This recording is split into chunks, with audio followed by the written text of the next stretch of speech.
Everything we know, from people and ants to stars and galaxies to quarks and atoms, the entire universe, might just be a simulation running inside a supercomputer inside an even bigger universe. Ancient philosophers said that the universe is a dream that we're waiting to wake up from. In this dream world of the imagination, anything is possible. All cultural items, from the dreams of our rodent-like ancestors, to books, to television shows, are merely permutations of the reality we think we live in. Today's age of computers and video games places simulations at the center of our cultural consciousness. A select group of us perform simulations for fun and profit, and we call them games, role-playing and otherwise. We live to run simulations. Join us on the Simulationist podcast as we explore our culture of simulations. Hello once again, welcome to another iteration of the Simulationist podcast. We're recording this on the 12th of January, 2013. 2014! Oh, did I do that? Yes, you did. It's 2014. We're living in the future, Josh. I could just edit. No, anyways, I won't edit it out. This is the 71st iteration of these podcasts that we're doing. And my name is Josh Trelevin, and with me, as always, Dr. Gonzo. No, Ryan Kirkby. You never heard that. We all make mistakes. I don't know. I kind of want to be called Dr. Gonzo now. Okay. But, I'll think about that as another time. Maybe another topic, alternative names. Another topic. So thank you, everyone, for tuning in and joining us. Especially, I guess, almost 50 new viewers, according to the Facebook group. I'm not sure if they're all listening. Well, hopefully you are. Hopefully you found us on Facebook and you really like doppelgangers from last week, and you decided, hey, we should listen to these guys all the time. Or, it was one doppelganger with 50 accounts or something like that. But anyway. I think that's an equally valid option. Because when I saw it, it's like, 20 people, joined up this one day. It's like, well, maybe I've struck a nerve with doppelgangers. Maybe they do exist, and they just don't want to be vilified anymore. They just want to be themselves, whatever themselves happens to be. Well, so whenever you're listening, whatever monstrous race you happen to be, we do thank you very much for joining us and continuing to listen. We hope you enjoy. And send us your emails. I guess we'll get into that. I'll just give the email address now. So, thesimulationist@gmail.com. It's that simple, although simulationist is a pretty long word. It's all one word. There's no underscore or anything. But you do have to spell it right to get a hold of us. That is our skill testing question. But if you're listening to us now, you probably have the title of it right there in front of you, so it's not that skill testing. Yeah, it's probably on your however you happen to be listening to this, whether it's through iTunes or Stitcher or directly on the blog page or directly downloaded from the Libsyn, although I don't think many people. Anyways. Although if they're far enough into the future, it could just be downloaded from like the the core hive mind sort of thing that's just sitting, in the actual void of space. Oh, you're right. It could be. Because, it can't always be the cloud. It's going to move up and beyond that. It's going to actually be in space. And we just connect to the core, and then, you don't even need to read words. It just appears in the back of your head. Our voices. And I kind of dig that. I like it too. Well, let's talk about the simulations that we've been running this week. Do you want to, or me? Oh, you start. Me start. I've been playing lots of video games. I don't know how I got in all these video games with still being so busy, but anyways, there's Minecraft and Warcraft and Candy Crush and... not Candy Craft? No, not... Oh, wow. That sounds so good. I want to play that game. It's kind of like Candyland, but with more decapitations. Candy Craft. Now I want to play it too. It's a craft games. And Plants vs. Zombies and all those other games. In the world of Minecraft, I think that's most interesting. I decided to create, I have a main survival world that I play in mostly. And I have some YouTube videos of it too. But I decided to make Skyblock in my survival world so that I could go and play Skyblock in Minecraft. And now, nice. Are you familiar with the Skyblock? I'm not too familiar as to the size. Is it the 8x8x8, or is it even smaller than that? Like blocks? Yeah, yes. Something like Yeah, it's something very something like that. Yeah. It is pronounced a finite volume. I will say that. Yeah, well, it starts small. Of course, you can. They give you the materials to do a cobblestone generator, and you can make blocks, and then you can expand out from there. But yeah, it's basically a block up in the sky, or several Minecraft dirt blocks with one tree and one chest with like one of each. Not every item in the game, but like the important things. Yeah.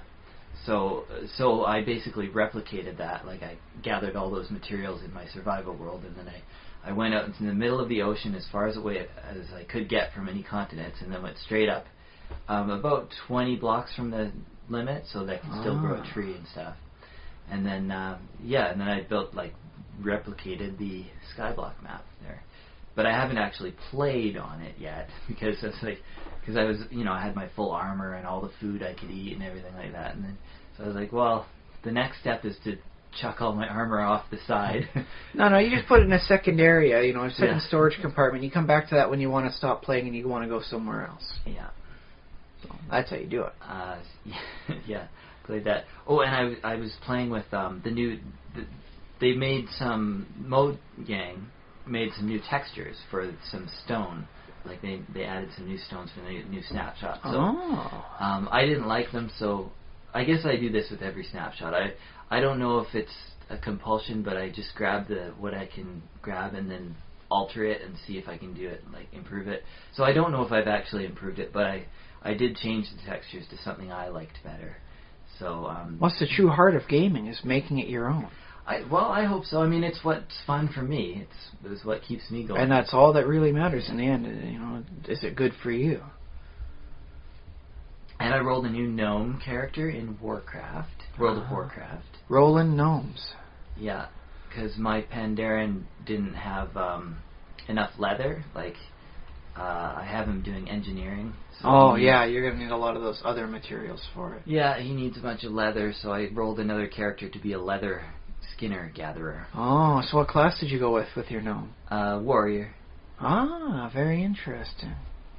So it's going to be just a collection tune then, or are you going to have them doing something with their leather working? It's just skinning. So far just skinning. Yeah, I've got level 10 or so not very far. Still starting off, just getting those little boars. And the thing about that always happens to me with characters is they always expand and grow. Like I've made bank alts that I've been like, this guy's kind of cool. I'm going to go adventuring with him. And then well, so that's the thing. I work the other way. I'll take a tune. It's like, I'm not going to be playing him anymore. I'm going to turn him into a bank alt. And then next thing you know, my wonderful summoner is just walking around, and I've got him all suited up, like with the zebra skin cap and the cane, and he's walking around with his succubus behind him. It's like, I don't ever want to leave town anymore. He's just too stylish. I'm just going to have him walk around Silver Moon City all day. Yeah, very cool. So I think that basically has been what I've been doing. A lot of stuff. What have you been up to, simulation-wise? Well, there's always Minecraft for me as well. Nothing too major to report. Just continually expanding the ever-growing top side. But oh my goodness, am I running into a decent amount of monsters these days. On the underside, because I'm expanding out so far, I either have to keep expanding out with torches, or the monsters just don't go away in the day because it's technically too dark. Yeah, it's good. It is causing some interesting situations. Oh. Like I turn around and all of a sudden, creeper's coming after me. So it's like, I guess I'll just dive off the side of here and hope for the best. I don't want to, have to fill in a crater. Yeah. So there's that sort of thing. I've been doing a lot of Conan reading. I'm having a lot of fun with that. Conan the Barbarian by Robert E. Howard. And not, as I once naively assumed, by Sir Arthur Conan Doyle. I thought Conan was like, what his middle name was. Not like his middle name, but I thought it was, in quotations, he liked Conan so much, he, addressed himself as that from time to time, so it became like his nickname. That would be cool. Do any authors do that? I'm trying to think if they... Not Stephen Colbert. Stephen Colbert. He didn't actually write any. He took the same name and made a character based around that. Yeah. Which might be how, Sir Arthur Conan Doyle did it in my head. It was very nebulous back in the day. But yes, Robert Howard's, Conan, and I'm quite liking it because, well, one, it doesn't have like a, one character, one big storyline. Every short story he's got is a separate chapter of Conan's life and him doing something awesome. And, it's like, oh, hey, the last story I read, he was the king of Aquilonia, and he was defending his throne, and he got, like, ambushed by other guys. And in this one, he's a young man. He hasn't even become a corsair or anything. He's just, like a man from another country as he goes about deciding to steal a wizard's gem because I guess the bar was a little boring that night. Right. There was no grand reason for it other than he was young and had, enough stupidity to desire that sort of thing. Yeah, that's Conan for you. And so I've been really enjoying it. The writing style is a little different, a lot faster paced than what I'm used to with today's novels. Mm-hmm. It's very slimmed down. I can definitely understand why people thought him more of a pulp fantasy hero. Yeah.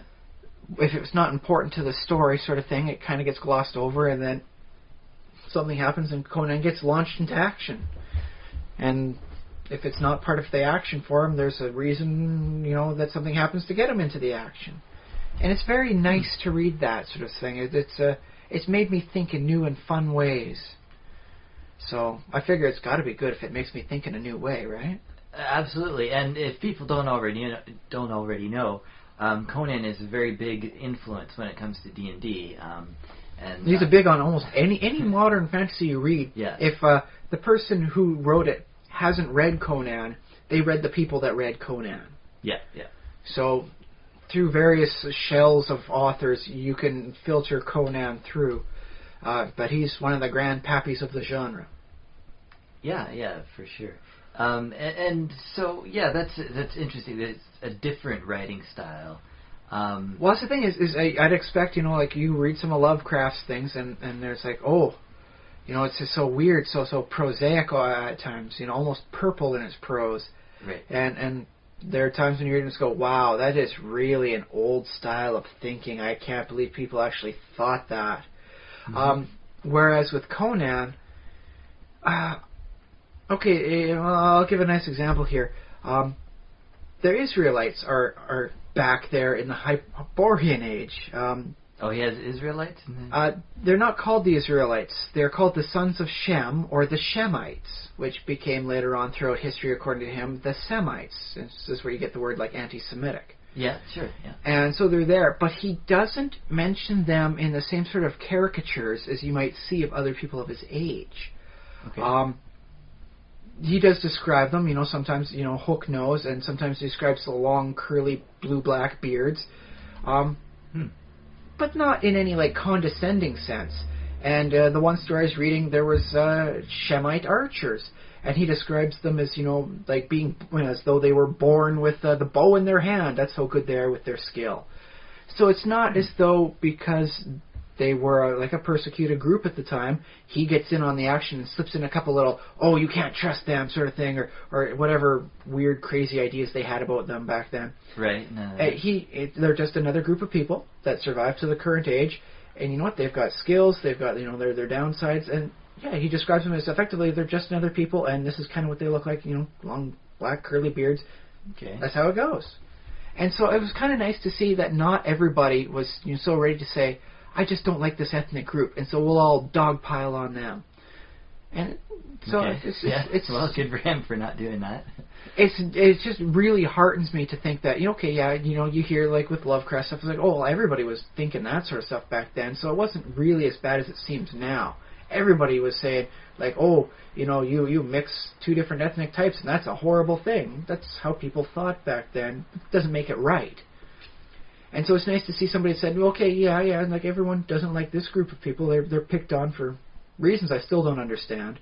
Okay. But he says, you know what? No, I'm not going. They're just going to be people as well. They're going to be like a group. I'm just going to come up with a word for them. So there's a place called Gunderland, and so he describes the Gunderland fair-haired, tawny folk. I don't know if Gunderland actually correlates to any real-world thing. But it's just a name for a group of people that have this is this part of the army. What kind of people are part of this army? They're the Gunderland Knights. Sure, why not? What are the archers? They're the Shemite archers. It's just a name. That's all it is, really. Yeah. And that's nice, so nice to see from something so old written. And it gives me hope, because I have a fear in 70 years, some of the modern fiction coming out, people are going to read and go, I can't believe you said that about that sort of person. That is so horribly antiquated. I don't even want to read any of your works now. It embarrasses me to be seen with it. So, just because, it's a thing. That's how people write. They don't even realize what they're doing.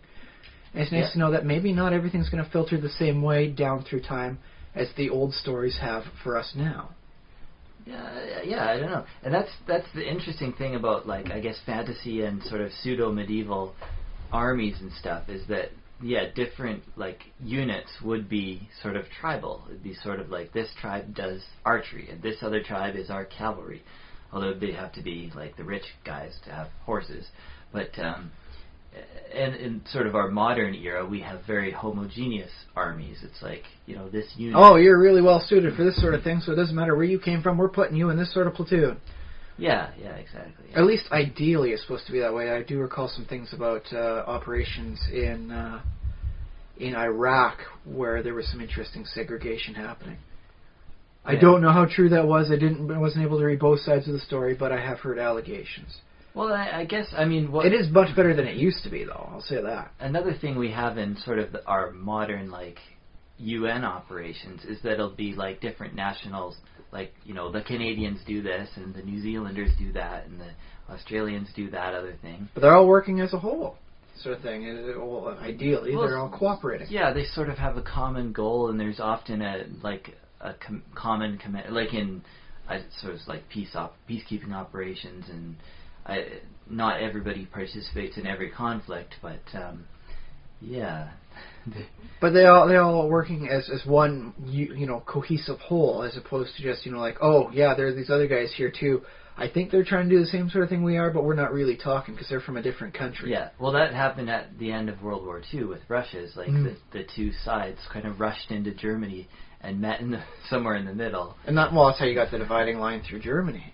Yeah, I think that's how that worked. I think once they realized they were on the win, it was almost like a game for them. Like, let's play Race to Berlin. Who gets there first? Who gets to shell the most buildings? It was because everything I've heard, because I pay attention on the History Network, when they're playing actual history, not just, a bunch of rednecks and Pawn Stars. Right. I pay attention. The way they keep portraying it was almost as though it was like a race. Like they were, the Nazis are in retreat. Let's go and get them. Let's free everything. Yeah, victory. And so it has a much more different feel to it than the earlier stages of World War II.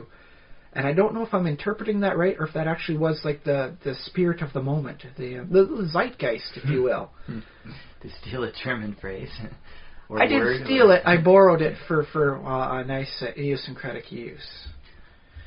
Sure. Well, let me see. So what was that? How did we get off on that tangent? Oh, you were talking about Conan, right? Yes. Of course, Conan to World War II. Yeah. I mean, it all makes sense. Yeah, well, they both happened. Ideally, in the mind of Robert Howard, yes. They're both equally valid options. But yeah, that was my week for the big fiction, was really, really digging into Conan. I did get a chance to see a nice old-fashioned movie this week. Let's see, The Monster Monolith. Yes, it's the Monolith Monsters Attack sort of thing. It's one of those old, black and white horror movies. But it was so interesting to see like a monster movie where the monster wasn't intelligent or malicious. What it was is a meteor from outer space strikes down on Earth. It's a silica-based one, and technically it's complex enough. I guess you might want to consider it has lifelike properties. Because what it does is it sucks the silica out of the neighboring soil to keep producing more of itself. Okay. Provided it needs water to maintain this reaction. It uses like a pillory type system. It sucks in, creates more of itself, grows, and then when it gets too big, it topples over. When it's toppled over, it shatters because it's very breakable, and these little pieces are now in an area that has more silica next to it, so they grow as long as there's water as well. Okay, yeah. So you could look at it as like a foreign invader and an ecosystem type thing if you want to view it that way. Yeah. You could see it, in all sorts of different lights. And it was just very nice to see. It's like, oh, there's a monster movie, and this is the problem, but it's not malicious. It's just nature doing natural things. It's nothing horrible. Although I suppose if you want to see it as like a form of life that is so alien to how we perceive life that, understandably somebody from 40s, 1950s would panic and not think of it as living at all. Mm-hmm. But it was nice to see, and there was just enough science for me to dig into it without going, oh, that's bunk. It's just like, no, this is silica-based sort of thing, and, when you add water to it, it makes more of itself. It's like those crystals you can grow, in like a tub of water, Yeah, for sure. They form themselves, and what happens when it grows? And the main threat to the nearby town that was fairly isolated just happened to be that where it struck was uphill from them. So when the crystals grew too big, especially after a large rainstorm, they got big. They got like dwarfed, like cottages and little barns sort of thing. It was like they grow big and then they topple over. Was because it's uphill, they're naturally going to topple downhill. So they're growing and toppling gradually down as they're slowly making their way towards the town. Why are they heading towards the town? It's not malicious. They're not coming to attack. It's because it's downhill. If the town was somehow located uphill, it would not have been a problem for the people there. It's just circumstance and fate. And the solution that they had to it was actually fairly ingenious. Should I give spoilers? I guess it's an old movie, and it's kind of hard to come by, so... Well, people can skip ahead, 30 seconds or so, or however long... Oh, well, maybe give it a couple minutes. Okay, we'll talk. Salt water stops it. Salt it actively stops the whole process of it making more. It's effectively a poison to the cycle it makes to make more of itself. And so what they wind up doing is blowing up a dam upstream. It goes through the nearby salt mine, makes salt water, and stops it. The whole thing becomes chemically inert, and that's how they save the day. And, it's like, well, okay, I can understand, salt in the system winds up, impairing how it reproduces more of itself in this crystal lattice, and thus makes it, no longer, a threat. It's like, okay, just enough science to be, okay, you get a golf clap, not enough to say it wouldn't work clearly because of this. And that's it hit that nice science sweet spot. Yeah. Soft enough to get you in, but not hard enough to fall apart under a critical eye. Although I suppose a geologist or even a chemist would say there's no way this thing could work. It's like, okay, just bear with us for the purpose of it. And don't get me wrong, there were some things that didn't work right. Okay. For instance, like I said, it needs silica to grow more. Girl brings like a sample of a meteorite rock home from one of those take all the kids out and let them play in the dirt for a thing and call that like a science field trip, and instead of actual teaching them. She comes home, she goes to wash it. The parents don't want a dirty rock in their house, so she goes to clean it. The water causes the reaction and it winds up destroying most of their house. Where did the silica come from? Technically it wasn't there. Scientist has a sample he finds at the beginning. He brings it home, and in the course of the night, wind through an open window just blows over a beaker of water, starts the reaction. Maybe you could find some silica in the wood it was on top of, but it doesn't really explain where the silica is coming from to make it grow. So in that case, it was like, well, it doesn't really kind of work that way. Mm-hmm. But you know what? It's a sci-fi B-movie from back, before they had color, movies at all. I'm willing to grant just a little bit of slack for the purposes of telling the story. Sure. Also, if you got too exposed to it, you turn to stone. There was something about, we believe that we don't know what the silica does in the human body, but we believe it helps with elasticity, and that you get exposed to too much of it, and it winds up sapping all the silica out of your body. And that it effectively calcifies you or ossifies you into stone. It's like, no. Silicon does not do that in the human body. But you know what? Whatever. It's science fiction, and it's a cool visual effect. Like, the geologist is dead. It looks like he's being turned to stone. It's like, ironic cool. Death. And it's like, okay, I'll grant it to you. It's just fun enough. I'll work with it. And then, the little girl is dying. Her hand is she's got a different color. They basically just painted her arm up with some darker, gray paint or whatever. It's hard to tell what color they painted it. It was black and white. But then it's like if they can't solve the issue of what's going on with this, sort of mysterious situation in 8 hours or so, she was likely to be dead. So where's the rush to solve the problem? Like, it's just a bunch of weird rocks that have caused, like, a collapsed house and, one dead person. They're just themselves out by there. It's only these weird situations where people interact with it that have caused harm. So what's the hurry? It's killing a little girl. Hurry, solve the problem. And it's like, oh, that's a nice way of adding a tense situation to it. Otherwise, it'd just be like an academic. And then we studied it for 7 weeks and couldn't find anything, until, oh, hey, that solves it. No, you got 8 hours before this girl is likely dead. You might not even have those 8 hours. Drive faster. Well, yeah, that adds drama to it for sure. I really liked how well it played. I'm kind of surprised it's not a more well-known movie. Because it did, I think, everything right. A little silly in some spots, but every sci-fi, science, fiction, horror movie is a little silly when you really look at it in the right light. Yeah. Freddy Krueger is patently ridiculous on a couple levels. Yeah. Especially the later ones. Jason Voorhees is a little dorky. Especially in some of the later ones. Uh-huh. But that doesn't stop them from being great in their own right. No, and so I think, the Monolith Monsters was a great movie, too, provided you're able to say, okay, I'm not going to take this too seriously or too difficult, and say, oh, how's it growing? It has to have conservation of mass. No.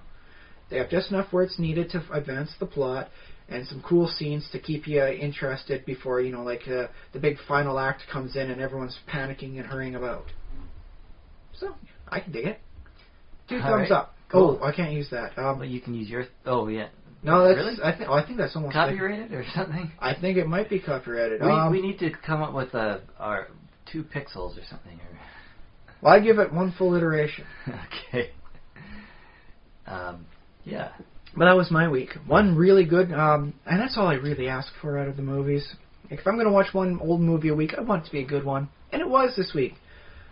Marred slightly by, having a daughter who's sick right now, so I didn't get to see every minute of the movie. I had to pick her up and quickly rush her to the bathroom because she was vomiting. But, I knew what I was getting into when I signed on to become a dad. Well, I knew good to know. I wasn't going to be able to see everything I wanted, wasn't going to be able to do everything I wanted, or buy everything I wanted. I have a girl to protect, so, I saw most of it. I got like a vast majority of it.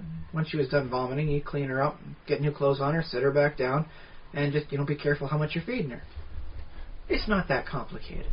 Okay, if you say so. Well, at that stage, it wasn't that complicated. It's not like there was, like, oh my God, she's bleeding in the vomit. No, it's nothing that bad. Okay. Yeah. Just a little too much in the fluid in the stomach, that's all. But, yeah. Well, that was your week. It's been a fun week. Being a dad with a sick kid, so, yeah. It was going to be a fun next 2 days. I got the next 2 days off, and fingers crossed she wakes up healthy tomorrow, but I don't think so. My luck is never that good. She'll be sick for 1 day, maybe she'll be healthy on the second day, but... Okay, cool. Hey, let's talk about conspiracy theories. Do you want to... Finally! I like to hold off my conspiracy theories, especially with the news-based stuff. I like to have a story settle down a little bit. Yeah. Or I like to make sure it's nothing, that's too obscure for conspiracy one. But this one, it's still active, and there's still a little fallout coming. Yeah. But it's not the kind of thing where people wind up dying. So it's not that bad. It's not like, dude, too soon, man, too soon. I think one person might have died. Because the ambulance couldn't get to her.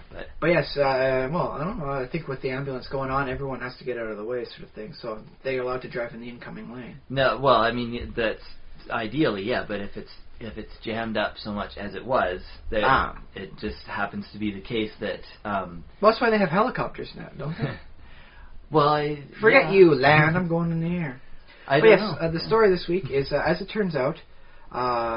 Chris Christie, he was a Republican, what's his official title? Is he? He's the governor of the United States of New Jersey. The Grand Poobah of New Jersey. New Jersey.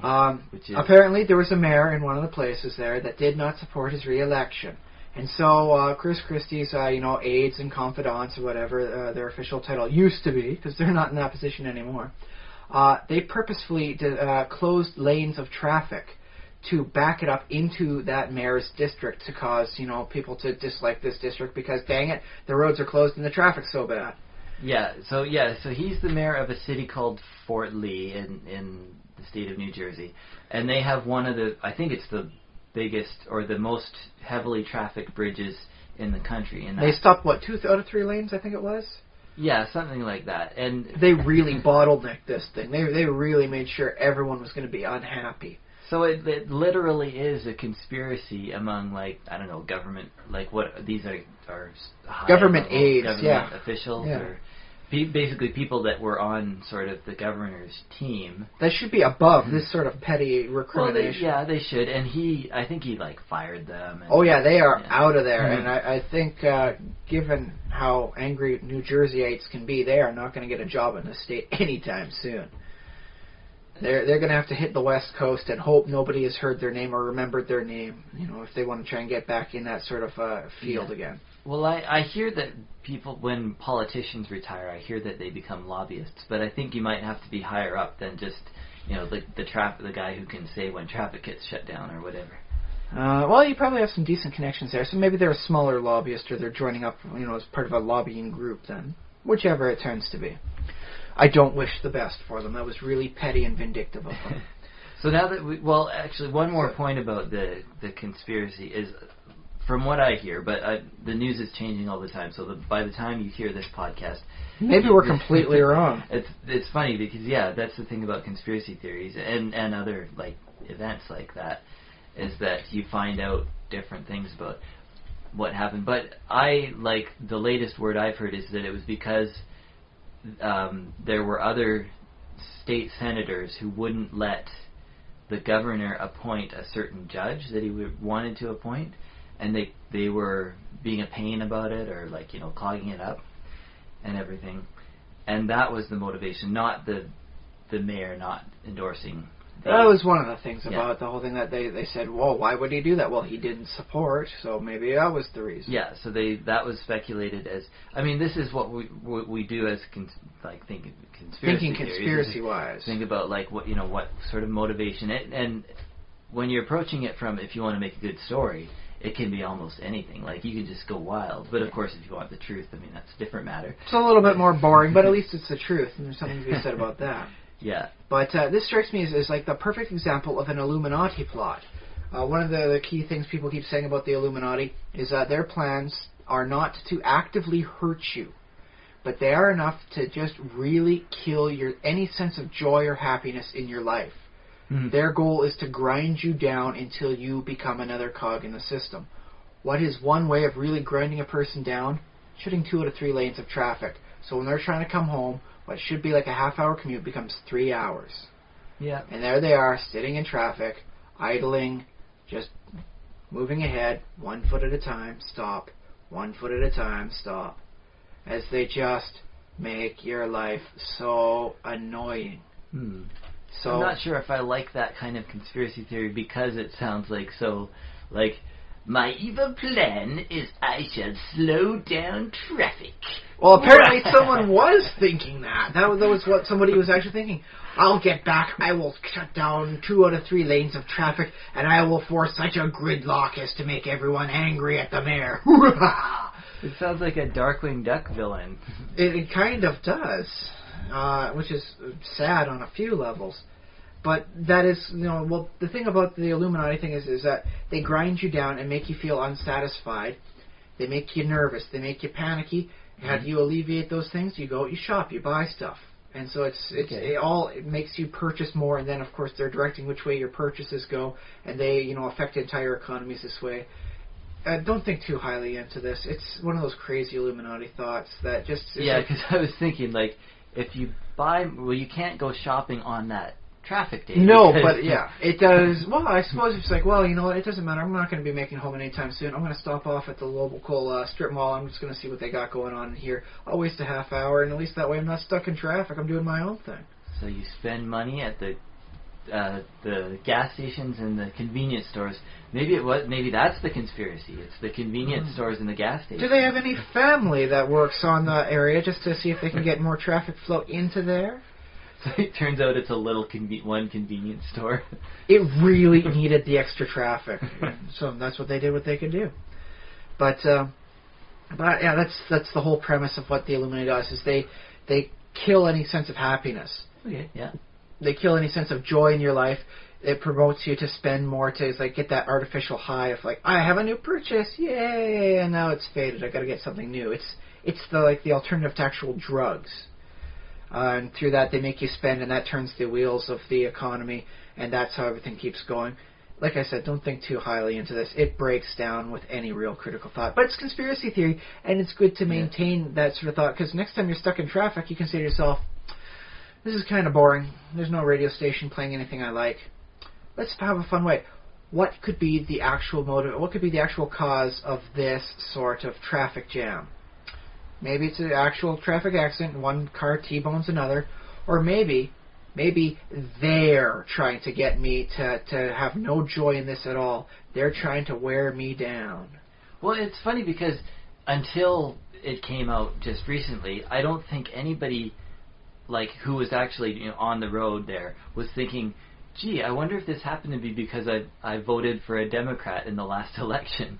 And yet, apparently, that's the sort of thing that causes, these things to happen. Who knows how much more often they happen. This time, they got caught.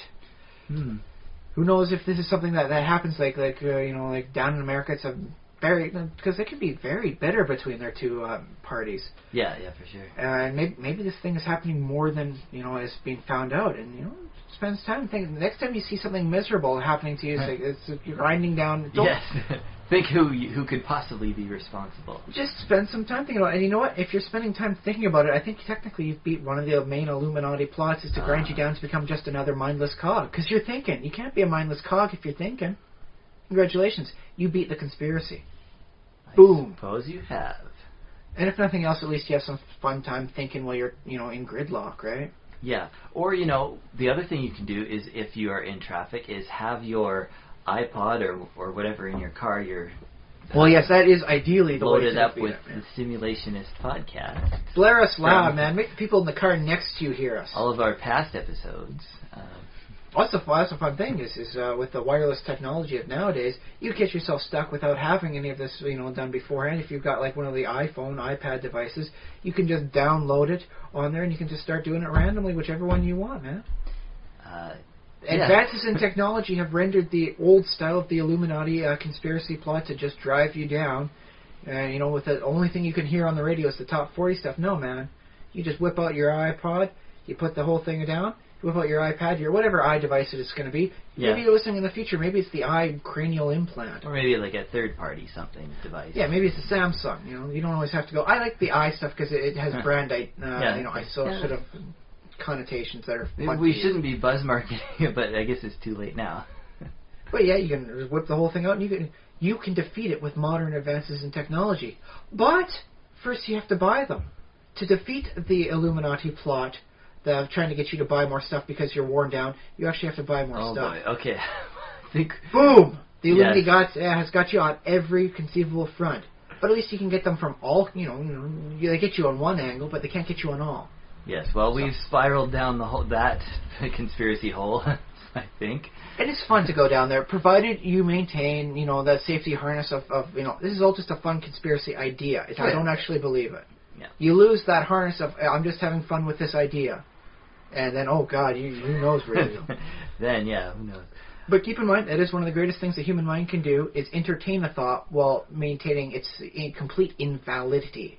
Oh yeah, I thought you were going to go somewhere like the human mind's ability to recognize patterns, the whole pareidolia and seeing things when they're not really there. No, in this case, I'm extolling the virtues of being able to entertain a thought while never being able to accept it as being true. Yeah, that's good. Which is pretty powerful and not always that easy to do. I mean, a lot of people have fallen into that. They drank the Kool-Aid, as that saying goes. Yep. So instead of just, as they should, just sort of looking at it and enjoying the pretty colors. Swirling it around and watching the wonderful ripple patterns going and saying, I could have had Jell-O in here. Then I could have just jiggled like Jell-O and whatever you do, don't drink it. Just look at it. Especially if you added too much sugar. Kool-Aid with too much sugar is just nasty. Well, it's, the sugar I can live with. It's the cyanide that does it for me. Or whatever they put in. I don't know what they actually It's the cultist stuff. I'm pretty sure they put in pretty much anything that they got. I don't know. Cults aren't known for being that well organized when it comes to the final step. It's just whatever kills you, put it in the Kool-Aid, drink it, gone. We don't have to clean up after this mess. It doesn't matter. I don't know. I think some cults can be very finicky about the exact, their Well, that's the weird thing is you keep seeing about the cults that, just like, they seem more entertained about, like, you got to have a purple sheet, and it's got to be Nike shoes, because I remember that with the Heaven's Gate cult, yeah. And the whole thing, and for them, that was much more important, like, as to, well, what chemical cocktail was in there. I don't think they paid that much more attention. It must, maybe some cleaning fluid or something in there. There's bleach product in here, but we can mask the taste with more sugar. Well, I think they might have used plastic bags or something, or like suffocation, or... I think they did it too for us, it's like, okay, now this is going to kill you, but just make sure a plastic bag goes over. Yeah. Plus, that way... if the whole thing doesn't work right and they wind up vomiting a whole lot but still being alive, at least that way they get the cleaning deposit back. So you don't have to worry about it. So anyways, do you feel like moving on to a main-ish topic? Yes, I believe you've presented the main topic for us this week. Well, I wanted to talk about called shots in role-playing games, like in your D&D or your whatever game that you have. But this also has some nice bleed through into novels and most basic written fiction. So. Well, yeah, I guess we'll see about that, because okay, so I'll try and set it up. Here's the thing. D&D sort of, when I played it, the version I played, they said something like there are no called shots rules in this game. Like if players decide they want to call, like, I shoot for the head, I want to aim for his eye. That doesn't happen, and that seems funny to me, because there's another core rule of D&D, or a tenet, or you can try it. Damn near impossible, but you can try it. Yeah, that's D&D is anything you want to do, you can do. Or you can at least make the attempt. Yeah, so you make the attempt. So that always seemed contradictory to me, that there was that thing, you can do anything, except you can't do called shots, because we don't have a rule for it. Well, the reason why they never even decided to put a rule in was because they'd experimented with it before in previous editions, and they came up with two main reasons. One, even if the chance is very minute, if everybody keeps trying for that minute chance, they will get it. Eventually, they will shoot out both eyes of the evil sorcerer, which is kind of gruesome, and the whole thing. And so why take any normal shots? Then you tick off 12 more hit points on them, when you can do something nasty that really debilitates them, say 1/10 as often. And the second one is that, like critical hits in D&D, it is technically unfairly biased against the players. Yeah, because the monsters get more chances at that big... because if a monster dies, oh well. There's going to be another monster later on, but if a player dies, there's not going to be like, oh, and then you round the corner and you encounter 1die4 PCs. Anybody missing any, has been killed gets to pick one off the character sheet and keep going. Well, hang on. That actually doesn't sound like that bad of an idea. It's not that bad of an idea for something quick and loose. If you're doing just like an infinite sort of random dungeon sort of thing, it's not bad. It's not bad. Yeah. But a lot of the things, where you have a character, you've got this person, you cultivate, you grow the character, and thus when they die, you do get at least some sense of loss. And it's like, oh well, I'll take up a new character sheet, but it's not going to be the same character. I lost that one. They're dead. They're dead, Jim. They're dead. Mm-hmm. And so it does technically unfairly bias against the players. And so in 3rd edition they said, you know what? Sorry, DMs, we're not going to allow you to just keep blinding your players.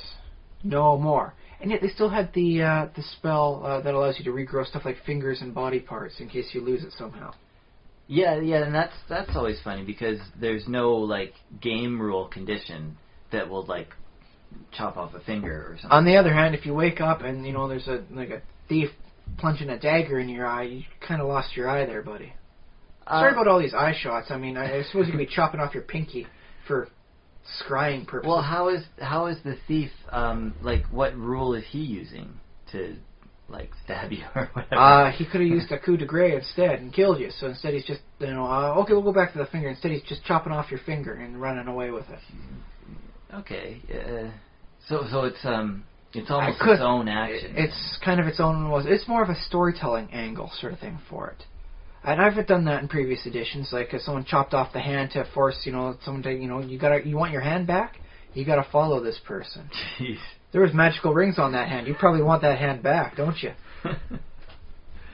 But well, It was never like a reoccurring thing. It was just okay, it's not going to matter too much without these rings, so it moves the plot forward, gives it a direction. Yeah.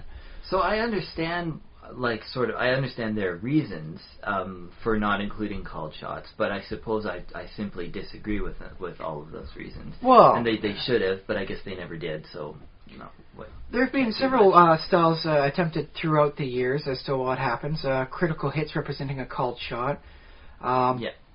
And trust me, they took some really weird turns with that one. There was like tables, like random like areas where you hit sort of tables, and what happens to that when you're, it hits your hand, so you have a hard gripping problem. It's a -2 to this and that, and you can't perform these sorts of actions right.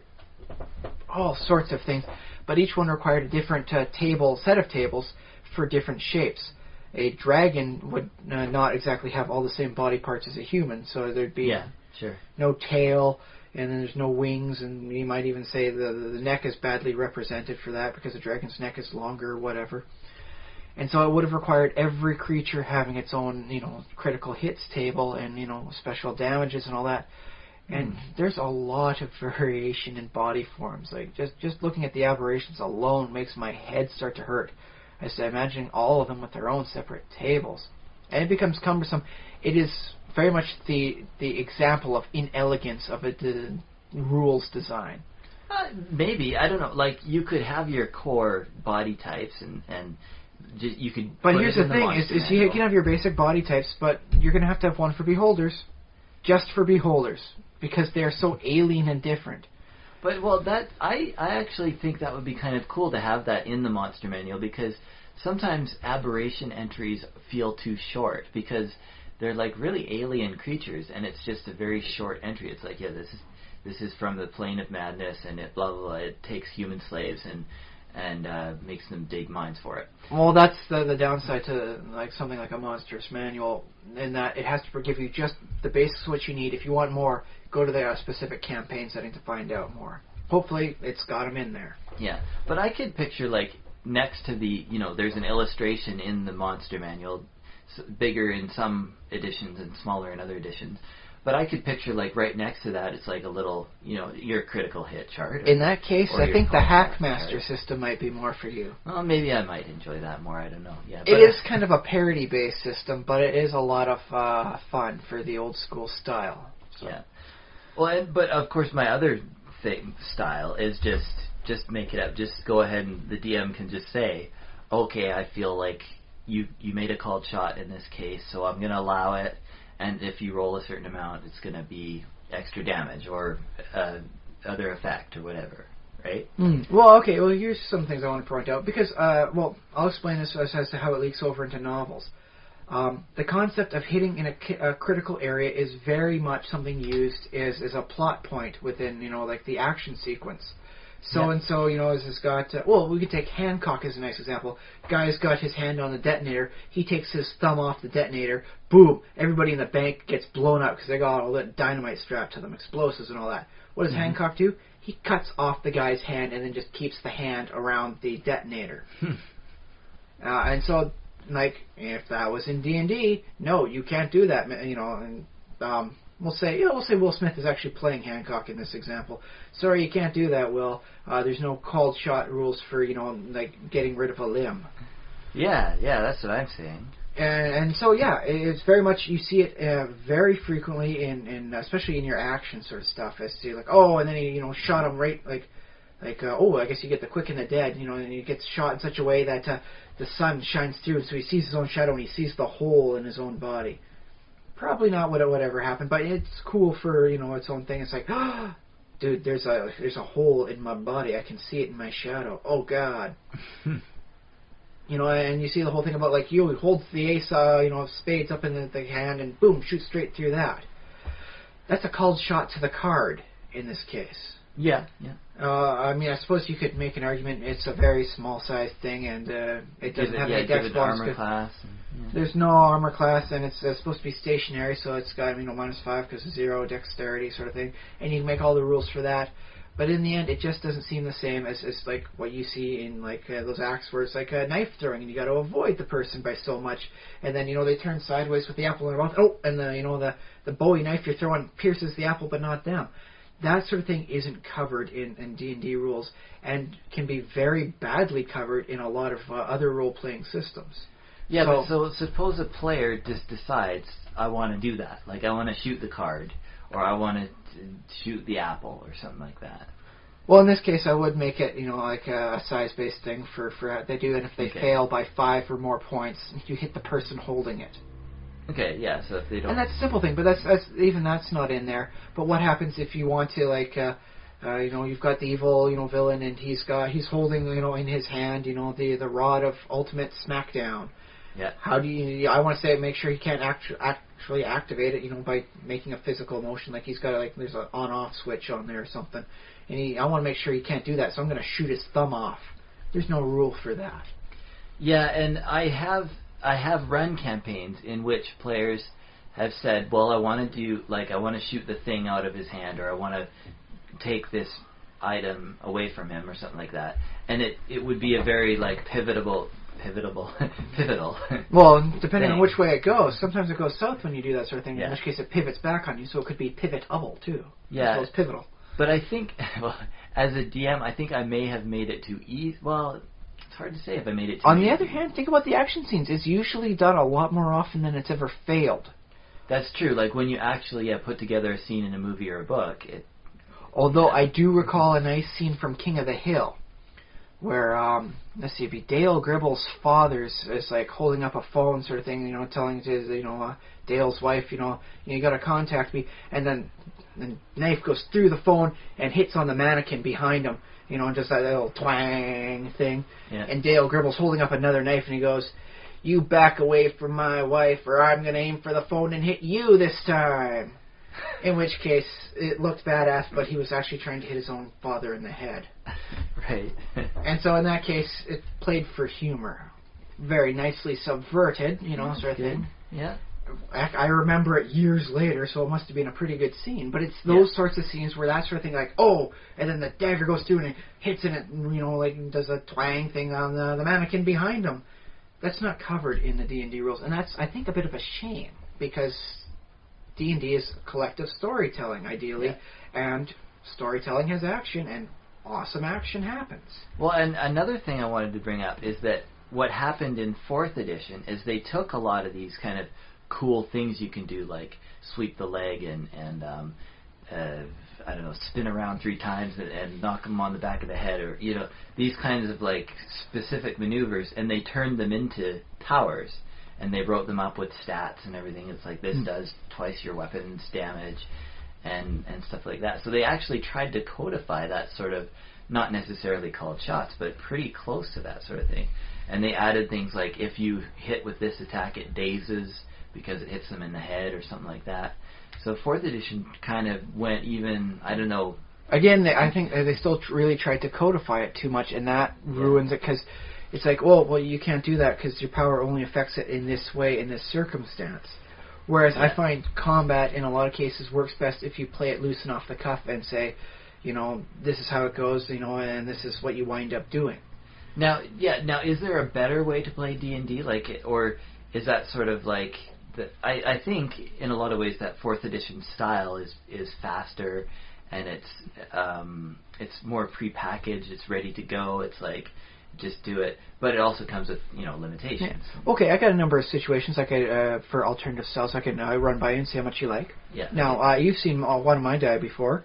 It's 6-sided, standard classic die, but it has different body parts listed on there: left leg, right arm, left arm, body, and head for the 6 stuff. Yeah. And I make it a point. It's like, okay, you've got a critical hit, and you get to roll on there, and that's where you hit them. What exactly happens on there? Nothing. You can roll it for every time you hit to see where you hit the person, but that's where it says, and that's how we describe what happens. It's like, oh, you got him in the torso sort of thing, so there's now a nice little jagged line from your whatever weapon it is you're using, because I guess in this case it's serrated or something, along the just underneath the rib cage. And I explain what happens. It adds more depth to the story, but it doesn't actually give anything more for standard hit point damage. Right. So in which case you could say, I'm trying for a called shot to the head, in which case, well, you know what, technically you got a 1 in 6 chance. It's not going to do anything different, but you got a 1 in 6 chance. Yeah, and another that works for me. Another okay. aspect, okay. I can expand on this okay. though for you. What we could wind up doing with this is saying you say I want to aim for his eye, so I want to poke out his eye because I've got a pointed stick and that's my only weapon. In which case, tell you what, if you get a critical and you roll on the body die sort of thing and it comes up head, that's exactly what you did. Anything else, and well, you managed to scrape him a little bit, but it wasn't how you wanted. It was just a circumstance thing. Mm-hmm. And so in that case, if your called shot matches where the body location thing was, so you want to chop it, like him in the hand to force him to drop his weapon sort of thing, and you don't want to go through the whole sundering or any other rules that is actually presented there, and it matches right, congratulations, you've lucked out. And we'll say that's how it happens. No extra hit point loss, but that's how it happens, and there might be a circumstance difference. So so you still do the normal damage that you do. You still do normal damage. Well, more in critical, but there's no extra damage for doing that effectively called shot. Yeah. It's just, like a 1 in 6 chance that, it's how it happened to go, and that's what you managed to do. Yeah. But you will sometimes you'll get players who are like, oh, yeah, so I hit him in the head, and then they'll ask, well, doesn't that affect him? Or something? I did 12 hit points damage to him. He has a total of 30. Shouldn't 12 hit points to the head be a little bit, I don't know. Make him explode like an overripe pumpkin? So no, because hit points are technically plot armor. You have to reduce to 0 before you hit him hard enough in the head for him to lose consciousness. He's bleeding nice, and he's probably going to have to go see a nice healer to get rid of any scars that might form. But for now, you got him bleeding, like from the temple area, but not out of the ears yet. Keep trying. I guess, 12 hit points as head damage narratively can be quite different from 12 hit points of body damage or arm damage. I mean, you could take off pretty much your whole arm for 12 hit points, right? Only in weird circumstances where you're like a Hydra, in which case, slopping off a neck. But see, that's the weird thing too. Is you can state with that, with the Hydra, it's like you can, use I think in the 3rd edition was like a Sunder attack to lop off a head. Oh yeah. In which case, I like it only because it presents the creature as being a different style of fight. You fight in a different tactical manner. Because, in this case, you go for that, and you chop that off. And I've done that before. I mean, you've been in a campaign where you fought like a tentacle beast from underneath the water. Yeah. And so that each tentacle has a set number of hit points before you chop off that tentacle. And that way you don't have to worry like, I just, I've hit it so many times with one tentacle, it dies entirely. And so I think it works as a nice moderate zone. So that way, a tentacle's coming up and you get to chop off tentacles without, killing the whole beast. You want to kill the whole beast, you kind of got to get it up there, or you got to go down there. You can really wound it, and you can force it away, but, it's the next best thing, I think, is a nice term for it. Sure, yeah.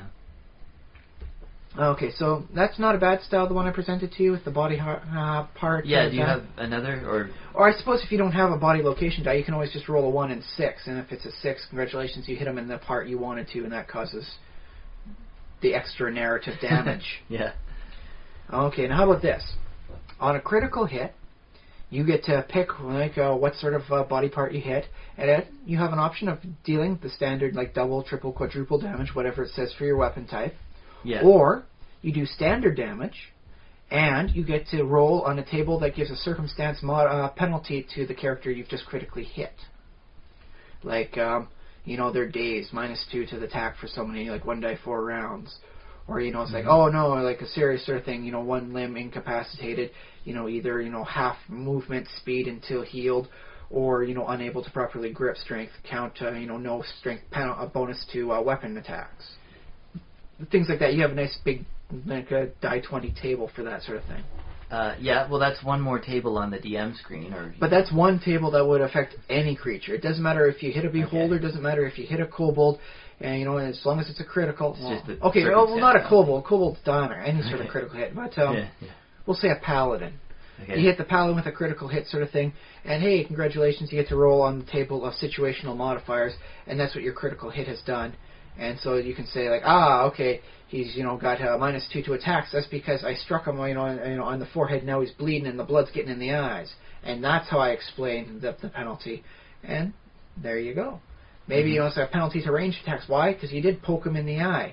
Now he's got to have one eye shut because it's not functional for a little while, and he's trying to fight you, you know, like with ranged weapons sort of thing. And, you know, that doesn't work because there's only one eye.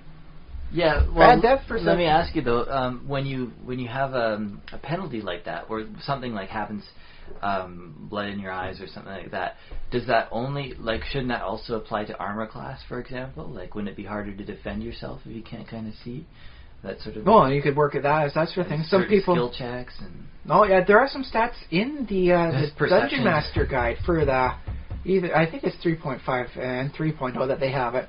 We're like, okay, if something happens to your hand because you know things can happen just to a specific body part because of weird low circumstances, here's the penalties we associate with that. And so you could look up that and you could see what happens, like hand damage, -2 to all craft checks that require hand use, and you know, this much you can't do with your hand, you know, grip strength and stuff like that. And it's all mentioned out for, like, here's some general ideas to give you. Stuff like that. You could wind up effectively turning that into a table. But the downside to that is that, you know, it's like, oh, it hit on his hand. Well, I'm attacking a beholder. What hand? In which case it'd be like the mouth part, you know, that acts as a hand when they're trying to pick things up. So I guess it was kind of like part of their tongue. Yeah, lips/tongue. Yeah, that's how it goes. Yeah. So again, that method does technically unfairly bias against PCs because they're going to be subject to more critical hits and thus more potential for it. Or you could say this is only for named characters. Those goblin minions coming at you, even if they hit a critical, it's only double damage. They cannot roll on this table. This table is the drama table, and that's only for like named PCs and NPCs. Yeah, I don't know how much of a fan I am of that, because I sort of like to imagine the world as being sort of fair to all creatures who live in it. Well, in this case, it's just for the purposes of more, more drama in the big scenes. Yeah. So yeah, when you're fighting your way through goblins, you don't want to suddenly say, "Oh no, they poked out my ear. Now I have a 10% chance to miscast spells because I can't hear properly, and it's just a ringing there." Doesn't seem like something that would happen to a hero. But if the evil wizard Necrophidius guy, he comes in, he manages to throw a snake, arrow into your ear, and now it's ringing. It seems much more dramatic when they do it. So it would be more of a dramatic purpose table to make the more important fights seem more important. How? Well, there's this table in use, man. You can really mess somebody up that way without causing a lot of extra hit point damage. Yeah. And even in that case, you can still say, no, I'm just going to take the standard extra damage from this critical hit. So there's always that. So the defender gets to choose, or how? No, the attacker makes the choice, sort yeah. of thing. So you could say, you know what? I know this is supposed to be a high, intense thing, but I think I'm just going to take the double damage off of with my longsword here. So I'm just going to say I'm not going to strike you for the body parts. I'm not going to. Well, you could take this from a scene from like The Princess Bride. We fight to the pain. And he describes, like, first you chop off this and that, but you leave the ears in perfect, condition and all that, so everyone who screams, "Oh, God, you're ugly from all your wounds," you hear that perfectly. In this case, it's like, no, I'm not going to do to the pain. I'm just going to keep slashing at you until you are dead, buddy. And that's what the extra damage from critical hits means. You're not trying for any fancy moves. You are just trying to just hack them to death like a crazy barbarian that you happen to be role-playing. Yeah. Well, I mean, I think it's safe to assume you're always attempting to hit a critical area, so it's hard to say, I called shot to his heart. Called shot to his. But dude, you're wrestling. It's like, yeah, I'm gonna put my hand down there, grab it, and pull it out. Kalima, Kalima.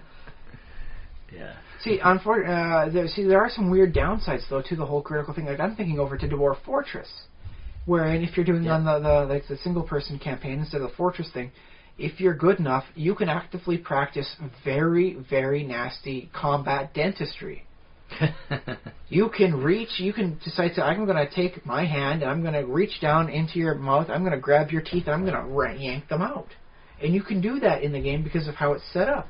You can start pulling out people's teeth because you are so good at wrestling that they just can't wind up resisting. And so you wind up ripping a person's teeth out, grabbing them by the tongue, and then, ripping that out too, and then just beating them with their own tongue to death.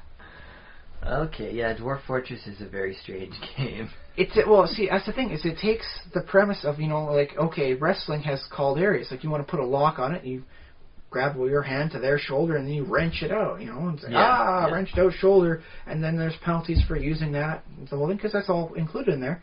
Okay. But it takes it to the extremes. Like, what happens if you're really good?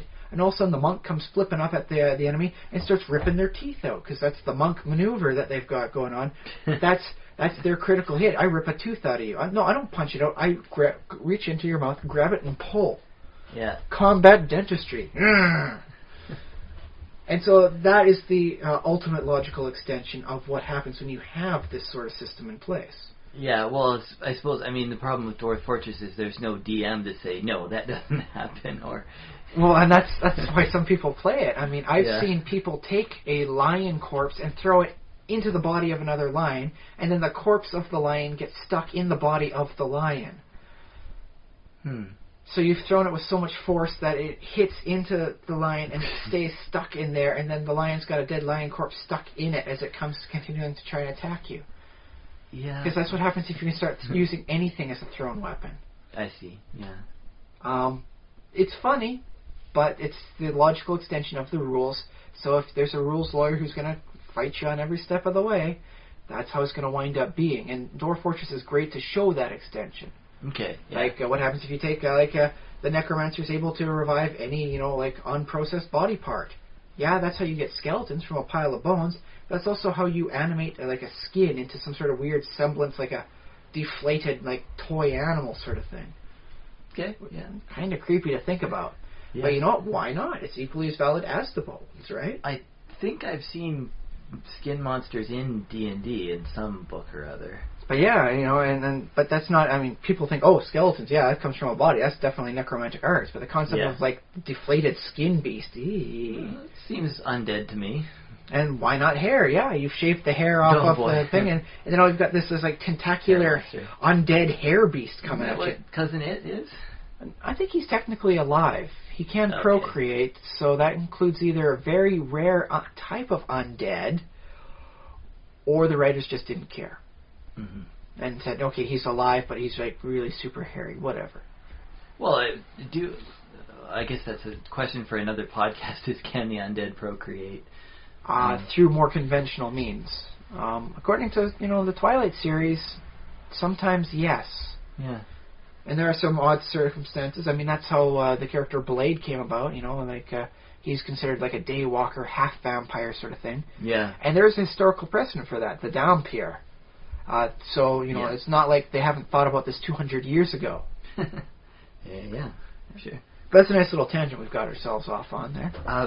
Yeah, so, I think... Critical hits to half vampires. Not bad, not bad. Well, that's typical for our D&D topics that we get into. So is there some sort of, criterion for you, though, that if we're going to have a critical hit system, it has to work on this?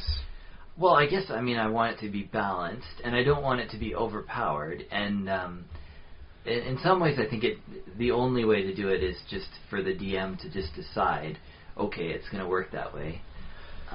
I would like something in place to make sure that a very stingy DM just doesn't ever completely exclude it entirely, because it is a good part of the mental image for role playing, as this critical hit in the right time, and there you go, you've done it, you saved the day through this nicely timed hit, and it's like, no, okay, you just poke him with the sword one last time, he falls down, you've won, loot the body, next. And then the other thing about critical hits is, I think you brought it up, you sort of touched on it tangentially, so we'll go down the tangent now. All right, purposefully.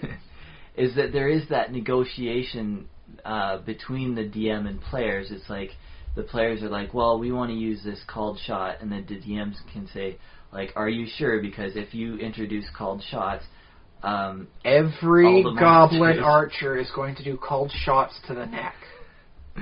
Yeah, exactly. So, and I'm not sure if that's the right way to approach D&D with that whole negotiation or arms race kind of like players versus DMs, because I think that's not really it's ultimately a game that the players won't win. Yeah. So, okay, this episode is for tonight is entitled How Long Till I Kill the Dwarf? Yeah, exactly, because the DM has all the power. Unless, I mean, a good DM should. Well, it's a weird be thing. More fair. It's an interesting balance. The DM has all the power if the players let him. If they don't agree to it, the DM has no power but no players. Yeah, players can go play someone else's game or. Fine, no, there's 3 new NPCs or 3 new PCs and 1 DM instead of 4 in 1. We'll just exclude you from the circle because you're not playing, in a way we like. So yeah, there's always that to keep in mind. Yeah, you can do that. Of course, yeah, DMs are often in high demand, so especially quality DMs, yes. Yeah, so. So I do like the concept of it only applying in certain circumstances. Like, no, you can't just shoot for the eyes or for the the head or for the groin of every little peon you come across. Mm-hmm. I think the named rule would probably be a pretty good way to explain the whole thing off. Like, well, would you say that to the players even, or would you just sort of let it happen as it happens? Like, just have the goblins that the random goblins that don't have names, when you throw them against the PCs, they just don't happen to use those rules, and the named ones do? Or do you actually say to I the think players, it's a fairer rule than 4th edition's like minion rule, where they only ever have 1 hit point. Yeah. And that always seemed kind of sad. It's like, oh, 1 hit point. I feel so bad for the minions. You are all kobolds, you sorry little things. But it's not like the DM is like, okay, guys, here's some bad guys. Just letting you know, they don't have names, so they're not going to be using the called shot rules. Well, in this case, I guess you can start imagining it as a parallel to the World of Warcraft. Okay. The players have certain abilities on cooldown. And so, you don't ever use this ability on a trash mob. You only use this sort of stuff on a boss fight. It's not something you want to use all the time, because there's like cooldowns and all that. You don't use it all the dang time. Maybe if you're out in the field doing solo stuff and you just, I want a blade storm all of a sudden, you can do that. Have fun, whatever. But in a dungeon-based setting, you only use it against the boss fights, which happen to be named characters. You don't use it against the trash mobs. In this case, called shots, sort of thing like that, to heighten the suspense and action of the scene. You'll not be doing it against every freaking little peon you come across. Only the named characters. I suppose you can meet it halfway, like the head of like a goblin troop sort of thing. Like if, you enter the room and all of a sudden, there's like a squad of goblin. Let's go pikemen because it sounds funny. Tiny little goblins with pikes coming at you. Yeah. You can see like, okay, he's the head of it. You can do the called shots on him, sort of thing. And maybe if you manage to do a called shot on him, you could make a rule saying. There's like morale modifiers for the others. Like if you focus on the head of the group, then demolish him. Then the rank and file minions are less likely to fight coordinated and all that. And you make all sorts of little things. Would you make that a rule though, or just sort of have that be the way you sort of role play those goblins? I do it as more sort of a role play sort of thing, but I also allow it so that because the goblin head is a little bit better off. He'll be the one with the most hit points of the group. And we'll say, if you hit him, you focus on who's the leader of it, then you want to do that called shot to show how bad ours you are. That's your time to shine for the episode, saying, bang, the elven archer, just shoots the whole thing, and the goblin pikeman leader all of a sudden can't move his arms out because you pinned his arm into the pike with your arrow. It's like, ah!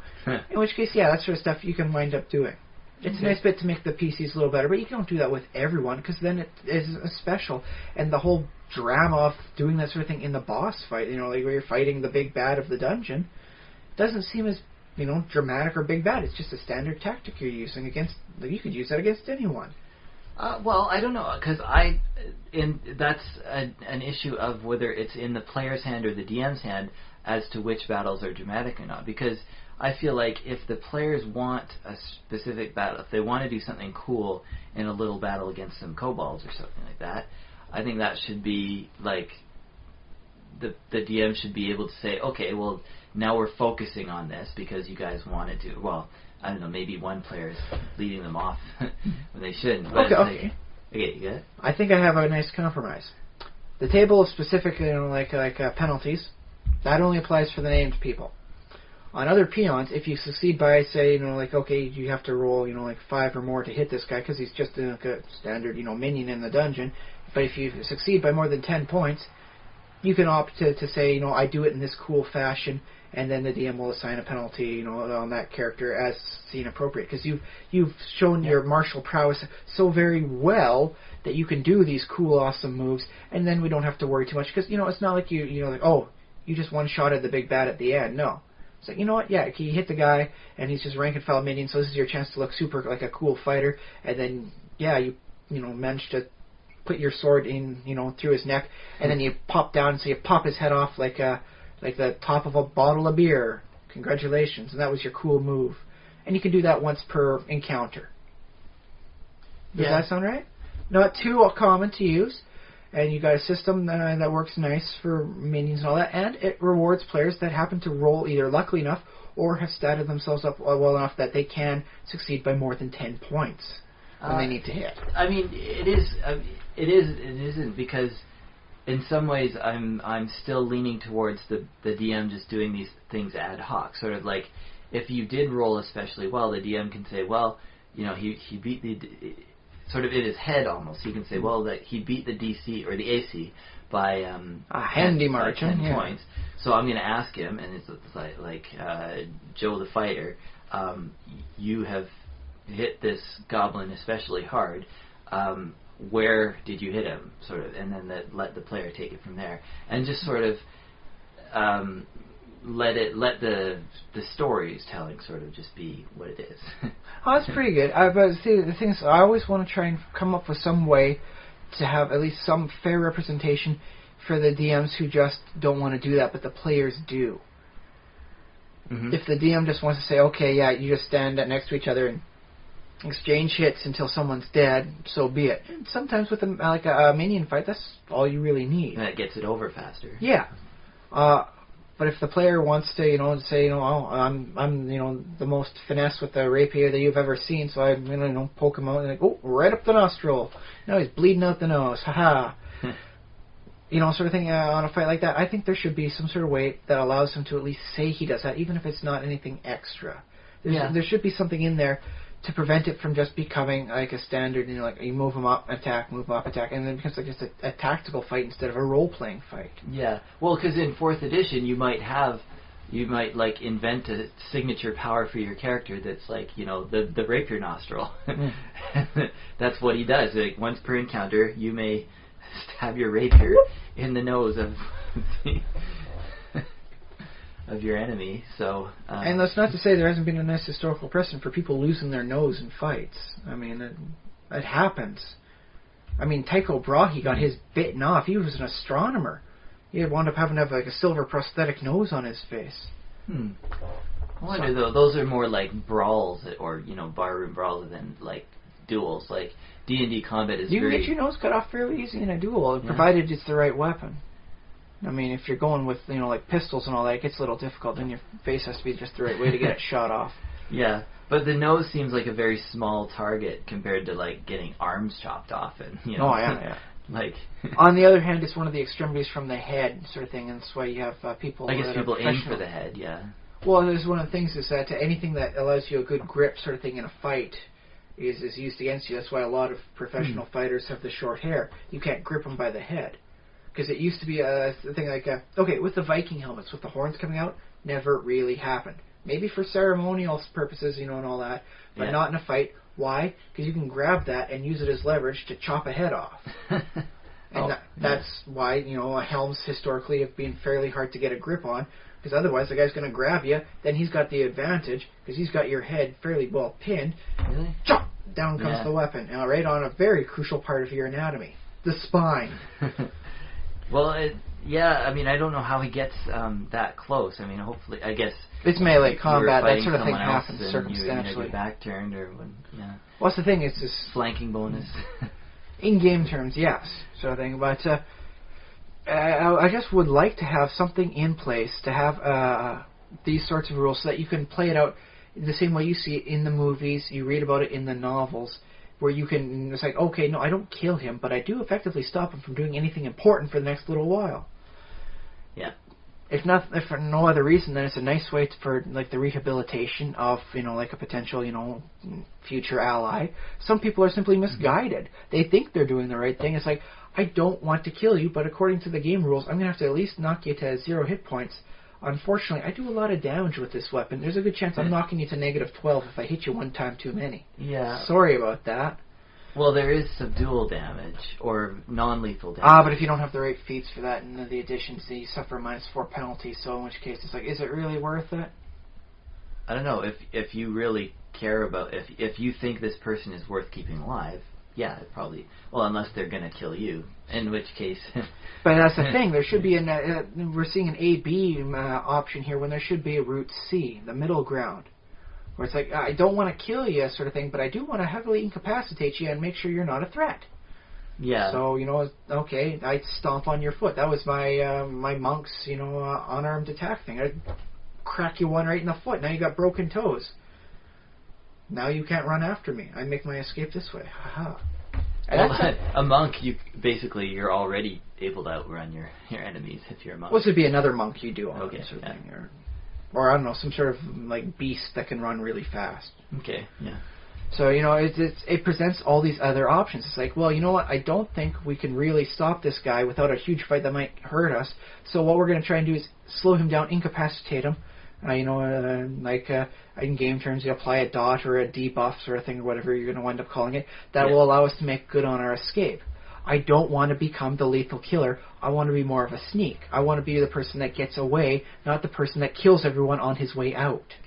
Yeah. And I think there should be that option in D&D, and so that's why I thought your topic this week was really rather poignant. Well, I think it's important for games especially because you grapple with rules that don't work for every circumstance. So. Or for every character archetype. I mean, not everybody wants to be a killer, sort of thing. And that's really what it becomes. I recall a nice thing about the difference between adventurers, thieves, and assassins. Is if you kill somebody but don't take their stuff, you're an assassin. If you take somebody's stuff but don't kill them, you're a thief. If you kill somebody and then take all their stuff, you're an adventurer. And it's become that much of a wonderful trope that that's what adventurers are. They're these horrible, slaughtering, mobile, weapons platforms that just absorb treasure into them as they move.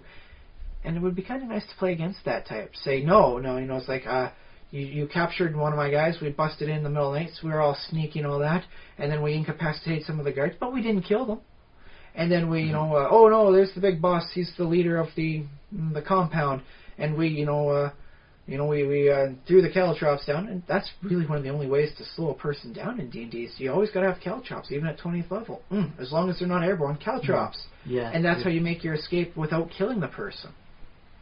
Well, yeah, and caltrops are one way to, one way to do But there should be more ways to slow a person down than say, I got caltrops. Dude, you're 15th level. Why can you not slow him down some other way?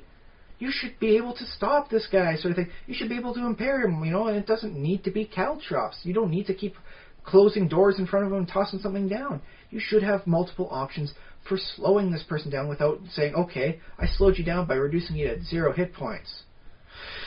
In for a penny, in for a pound. I finish him off and we run. Well, I don't know, because this is sort of what hit points represent, because we mentioned minions also briefly, and the reason why they have 1 hit point is not because you kill them automatically as soon as you hit them. It's because as soon as you hit them, they lose the will to fight. They're like, oh, well, I'm hurt now, so I'm going to fall down and not, sometimes they do die. Yeah. Sometimes that's how that works. But the other way that it works is just a minion is not willing to fight beyond that first hit. They just get too demoralized, and so they just play dead or lay on the ground and they're wounded, or because they probably are wounded if they've taken a player's amount of hit point damage. Damage. They probably are wounded at least seriously, right? So they're just basically a wounded person doesn't have to keep on fighting. And sort of like that's the other thing that hit points are, is they're sort of beating your enemy into submission. It's killing them. It's the life points. It's that, but it's also just a victory points. It's sort of like slowly eroding their will to continue fighting. Sort of. So if you get them to 0 hit points, some of that is injury, but some of it also is other stuff. Just they've run out of divine favor, or just that sort of thing. But I still would love to have a system whereby it's not just killing, because we've discussed this before, and it would be just so nice to not be the horrible mass murderer.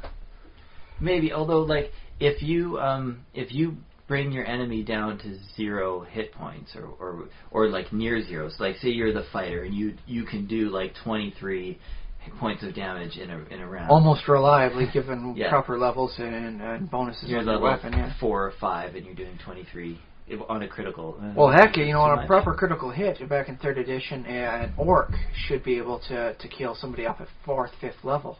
And your enemies are around maybe 30 hit points. So in one hit you can possibly take them most of the way down, and then your second hit would put them in -10 or whatever. Or below, very much. But that one thing you can do is just keep on hitting them with your Vorpal axe, or what you should do is stop and think and like, oh, can I do, like, what are my options? Can I do subdual damage? Can I switch to a dagger? Because a dagger does less weapon. It does half your strength bonus. But that's seen by many players as being suboptimal. It's like, dude, you don't have any feats helping out with that. Why are you using this subpar, DPS system? Or I suppose in D&D it's damage per round, so DPR. Yeah, DPS. Deeper. I don't know. It's hard to say because that optimization is something I kind of would like to root out too. That's why when I was first hearing about 4th edition, they were talking about like a weapon, like a different weapon is used in a different way, so that fighting with an axe would feel different than fighting with a sword. And it didn't manifest in how I imagined it in my mind's eye, which understandably was vague. It's still a little vague in my head, but the concept like, an axe is used differently and for different things. And I guess for me it harkened all the way back to the old Dungeon Master game. Dungeon Master? Sorry, it's really old. It goes back to the Mac 2GS. Okay. Really far back. I think it was, and in which case you had like so many options for a weapon. You could hack, you could slash, you could melee and all that sort of thing. And your options were limited by what weapon you had and your skill in like in melee combat. So if you had, if you were, you take your 4 characters and one of them was a spellcaster primarily, and they didn't have much for skills in that, martial combat, you give them the weapon, they might be able to just hack with it. But you give it over to the fighter, and they can do so much more with the whole thing, hack, slash, finesse, and do all these extra motions with it. Okay. Yeah. But, you still can't do like a riposte with a battle axe. You kind of have to have the right weapon to do that sort of thing. Yeah. And I think maybe ideally that's the sort of thing you might want to look into then for the weapons. Is the weapon has each weapon has a set different amount of things you can do with it, which is something they did in 3rd edition. You can trip, you can do this sort of thing and do other various special maneuvers with it. Yeah, I remember that. In which case, maybe then, the concept of what you can do for critical hits and called shots would have to be weapon dependent. You want to aim for the eye sort of thing, you're going to need a piercing weapon. So maybe that's how we should wind up doing it. That, like battle axe sort of thing and your critical, hits sort of thing or called shots, these are your options, what you can do. You got 2 critical option things, in which case, hey, maybe we just come up with a nice idea for a splat book for 5th edition that can really, rock out and give our names, some credentials behind them. Well, I think that would be a cool thing to have, to just have a... But not more than, like, maybe 1 or 2 per weapon. That way you still keep the whole fighter concept of, like, it's like, I need, like, 3 or 4 different weapons to get all the potentials I can do. Like, fighting skeletons, don't want the rapier, get out the mace.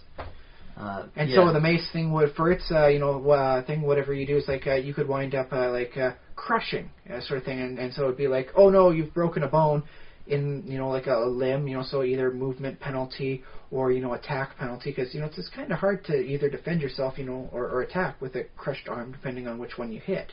Yeah. Or you could even daze an opponent by striking them in the head that way. And so then you'd have like those options for like your blunt weapons. Yeah, I could see that for different.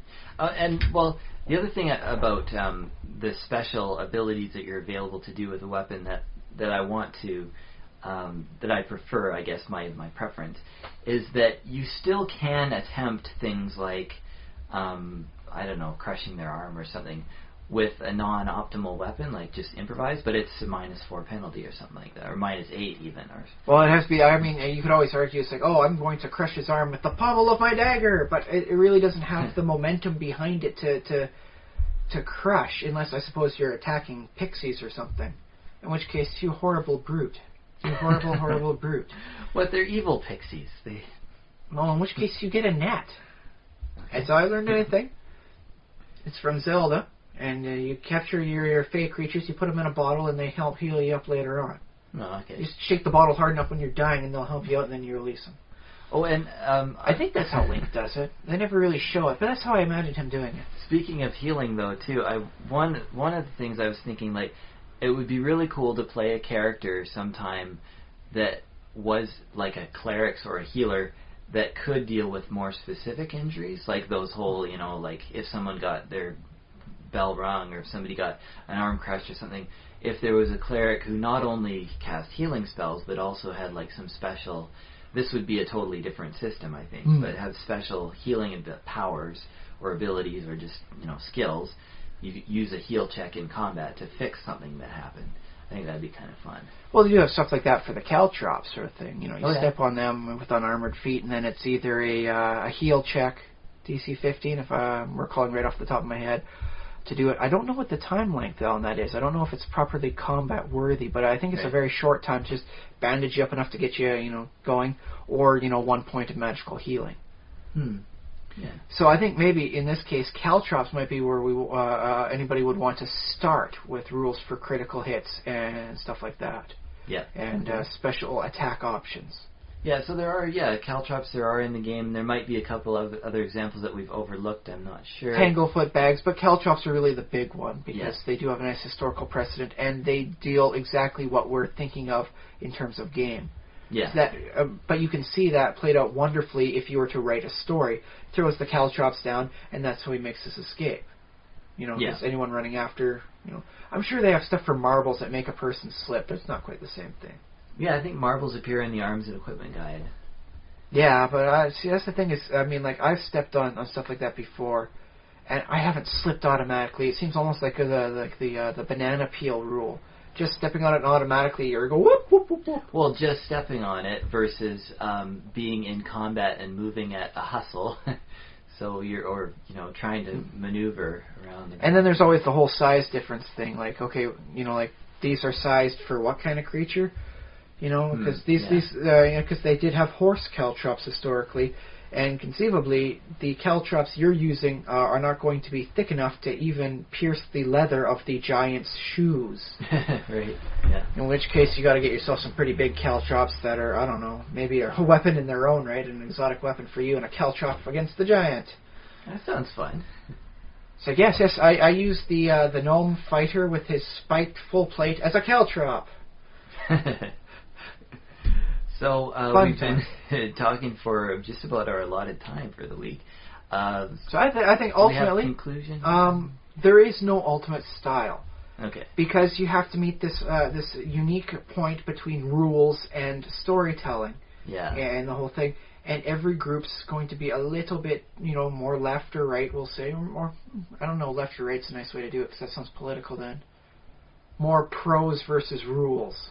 Okay. Bound than the other, and so what will work great for one might not work great for the others. Like, you might prefer a system where the DM just says the whole thing, whereas I like, oh, hey, congratulations, you've rolled so high, this is your bonus, and that's basically what started Critical Hits. It's like, wow, I got 20, that's the highest possible number I could have rolled, what do I get as a bonus? And it's like, nothing. Nothing? What? That's the maximum. Well, okay, maybe we'll come up with a rule saying you do double damage if you get a natural 20, but if you get a 1, you do no damage. And you maybe lose your weapon for a round or something. And that's how the whole thing started. And that's become a core gameplay component. Yeah, you're right about that. That's true.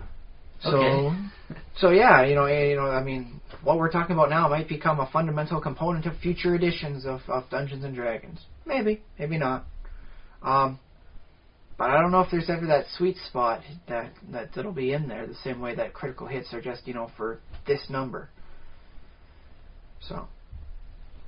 But I hope we did give some nice ideas for those out there who were trying to think of, I want my fights to be a little bit more dynamic, a little bit more different. Maybe, heck, maybe that's what I'll spend the next week doing, is just come up with a nice table of small penalties and all the whole thing there. Because I honestly do kind of like the concept of each type of weapon having like a couple different things, like it's like, oh yeah, you smack him one in the gut with your weapon, and now he's nauseous for the next couple of rounds. 1 day, 4 rounds, he's nauseated, and so yeah, maybe he'll vomit, maybe he won't. Let's find out. Let's keep going, and it makes the fight seem a little bit more removed from the abstract hit point loss until one person reaches 0, then you continue. Yeah. And those games are fun, by and large, in their own right. I mean, a lot of games work on them. A lot of the roguelike games depend heavily on that sort of thing. And that's fine there, but sometimes you want something a little different. Sometimes you want a little bit more Dwarf Fortress in your style. You want to remove teeth, or you want to rip a person's leg off or toes off and throw them around. Maybe you want something there, and I think that's what I like about 5th edition. Is it seems like there's going to be at least a way to incorporate that in for those who want that in there, but those who don't want it in there don't feel like they're playing half a game. So, hooray! They actually thought this sort of stuff through. Well, that's good to hear.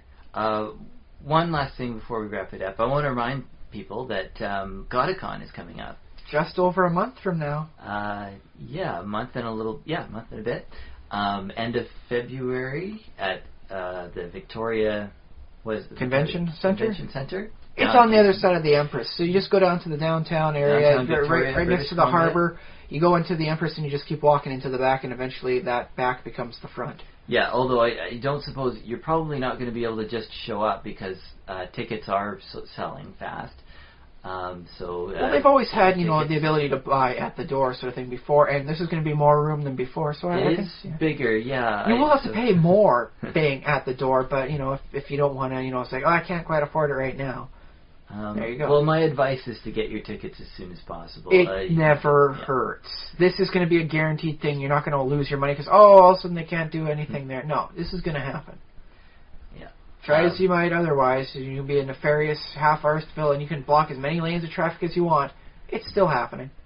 Yeah, so look for us. Look for all kinds of cool stuff happening. Look for the vendors. They got some nice vendors there. They got the people selling the wonderful T-shirts. They got the people selling actual like artifacts and relics of the bygone, actual medieval era sort of thing. Bits you recovered from little expeditions and all that sort of thing. It's all there. You can look out for the board games sort of stuff. They got people doing new games that they just made up themselves. They got people doing the war games. They got people playing video games. It's all there. Just keep looking, keep browsing. It's all there for you, including a wonderful silent auction. Oh yes, your favorite part. I love the thrill of it. It gets my adrenaline pumping, and it doesn't mean I have to run around a field as part of an organized sport. Hooray! All right. Well, I guess that's about all we've got for this week's iteration. Come back again next week, or if you're listening in the future, just maybe hit the next one, you man. can head on over to the next. You can take us back to back, man. As long as you can keep our fast-paced ideas in your head, man. You can keep doing this. Yeah. Or I suppose if you haven't listened to all the back episodes, skip back to one of those because those are still good. We have a good couple gems in there. I've been making notes as to what tax we put in, what good ideas we've come up with there, and I think that we've got a decent amount of ideas. Okay, well, that's enough blowing our own horn for now. I think we'll have to say goodbye. Thank you for listening, as always. I've been Josh Trelevin. I've been Ryan Kirkby, sometimes known as Dr. Gonzo. Take care out there. Spend money.